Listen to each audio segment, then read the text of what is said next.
All right. First and foremost, I want to start off by saying, Brakatha Yahweh, Brakatha Yahweh Shai, Brakatha Yahweh, Brakatha Yahweh Shai, Brakatha Yahweh, Brakatha Yahweh Shai, Call Halal Yahweh, Ba Shem Yahweh Shai, Ba Shem Rakah Kwadash. Double honors to the apostles of GMS, Great Millstone, who rule well and who taught me this truth. And shalom to you, sincere Akim, out there listening, learning, and pushing this truth. And shalom to the few sincere Akwath that are out there listening and learning as well. With that being said, Adawan Ratazah, this to be edifying. As usual, I'm going to go into Rakah Kwadash.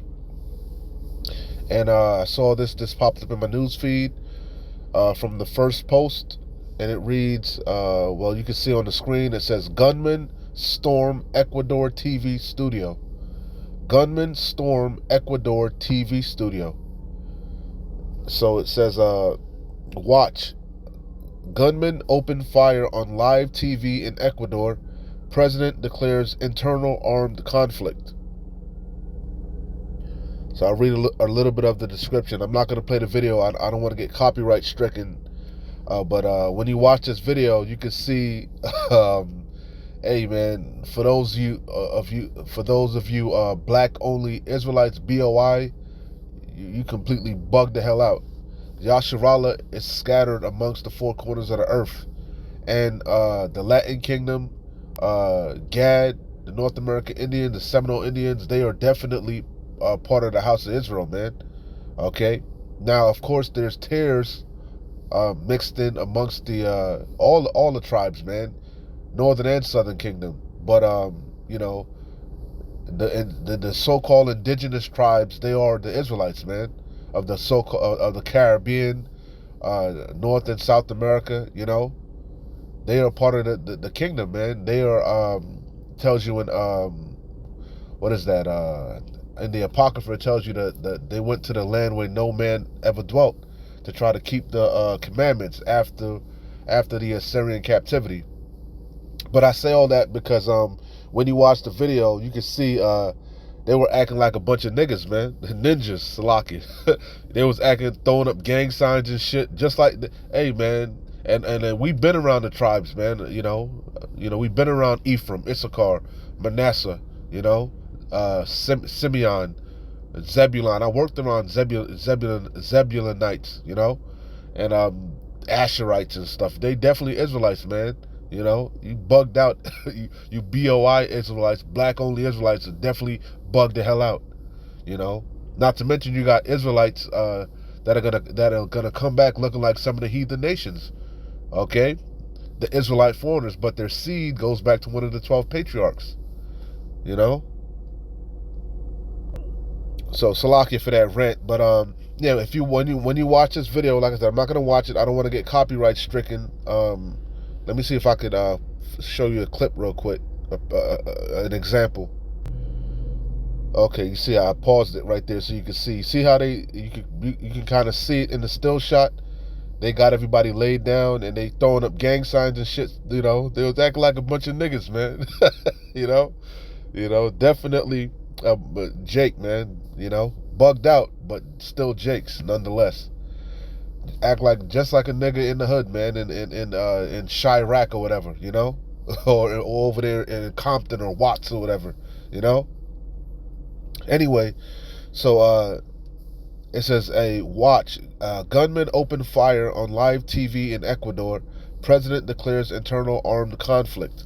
A group of hooded gunmen stormed a TV station and opened fire during a live TV broadcast in Ecuador. People were heard yelling as the armed group wearing Salakia, I'm gonna botch this word up, balaklavas, and wielding large guns, accosted huddled staffers. It says, sorry, a little bit congested today. Salakia. It says, Ecuadorian authorities later regained control of the TV station and arrested 13 people. The incident followed the kidnappings of at least 7 police officers and a series of explosions Ecuador's president declared an internal armed conflict, ordering security forces to neutralize several criminal groups accused of spreading extreme violence. At least 10 people have been unalived since a 60-day state of emergency began in Ecuador on Monday. So I saw this, and of course, hey, we know 2024 is the hopeful year of Jacob's trouble. So, hey, could this be coming to a city near you? Thus saith the scriptures, Adawan Ratazah, this will be the year, 2024, the hopeful year of Jacob's trouble. Okay? So I'm not going to make this long. You know, you can go watch the video for yourself. You know, um, a couple scriptures, we always bring it out. But, hey, this is the reality of the situation. These are the times that we're headed into, evil times, bad times, the time of Jacob's trouble, right? Daniel 12:1, a time like never before. This is Matthew, straight out of Yahushua Hamashiach's mouth, all right? He's not coming to bring peace. He's coming to bring a sword. He's coming to divide. He's coming to judge. So this is Matthew 24:12, straight out of Yahushua Hamashiach's mouth. And because iniquity shall abound, the love of many shall wax cold. And you seeing that each year that passes, hey, people are getting colder and colder. Okay? You know? And we know what it says in Isaiah. I'm not going to read it, but Isaiah 1:4. Well, I might as well read it. The whole chapter is good, but straight to the point. Isaiah 1:4. Sinful nation. Talking about Yasharallah, northern and southern kingdom. You know? A sinful nation, a people laden with iniquity, a seed of evildoers, children that are corrupters. They have forsaken the Lord Yahweh. They have provoked the Holy One of Yasharallah, Yahweh Bashim Yahushai, unto anger. They are going away backward. And it goes into how they're, why should you be stricken anymore? You know, you will revolt more and more. The whole head is sick. But I pull this because, as you can see, it says, we are people laden with iniquity. Okay, what's iniquity? Sin upon sin upon sin. Sin is what? Transgression of the law. Okay, and the wages of sin are death. And because of our actions, 2/3 of Yasharallah, you're provoking Yahweh Bashim Yahushai's wrath. You know, the Latin tribe, all the tribes are bugged out. But, you know, especially the Latin tribe, they love that damn Caesar Borgia. You know, they love worshiping idols. You know, worshiping the dead and all that bullshit. But hey, the North into all type of odious works of witchcraft. All the tribes are Levi, Judah. You know, they're all going away backward. So Yahweh Bashim Yahushai is going to cause that sword to fall upon you, that judgment. Okay, and you're seeing it.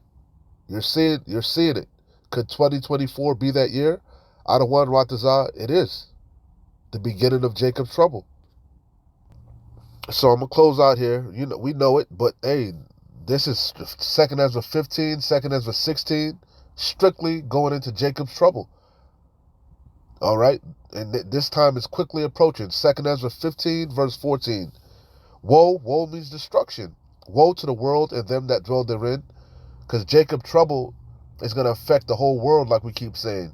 Yeah, it's Jacob's trouble, right? You know, but it's going to affect all these nations, all these kingdoms. Okay? So it says, woe to the world and them that dwell therein, for the sword and their destruction draweth nigh, and one people shall stand up and fight against another, and swords in their hands. That's what you saw in that video, the modern day sword. For there shall be sedition among men, and invading one another. They shall not regard their kings nor princes, and the course of their actions shall stand in their power. A man shall desire to go into a city, and shall not be able, for because of their pride the city shall be troubled, the houses shall be destroyed, and men shall be afraid. A man shall have no pity upon his neighbor, but shall destroy their houses with the sword, and spoil their goods because of the lack of bread, and for fear, and for great tribulation. That tribulation is what? Jacob's trouble. It's going to be sedition, civil war, civil unrest, class wars, race wars, pestilences, all manner of hell is about to break loose. All right? So this whole thing could be foreshadowing of things to come. Okay? Hey, 2024, could this be coming to a city near you? You know? We'll see. So, Adawan Ratazar, this was edifying, exhorting, and comforting to the elect. Again, Salakia, I'm congested again, but got to get these lessons out. You know, in season, out of season. But anyway, keep pushing, keep fighting. We're close. Shalom. Wa abad babal kwam yasharala.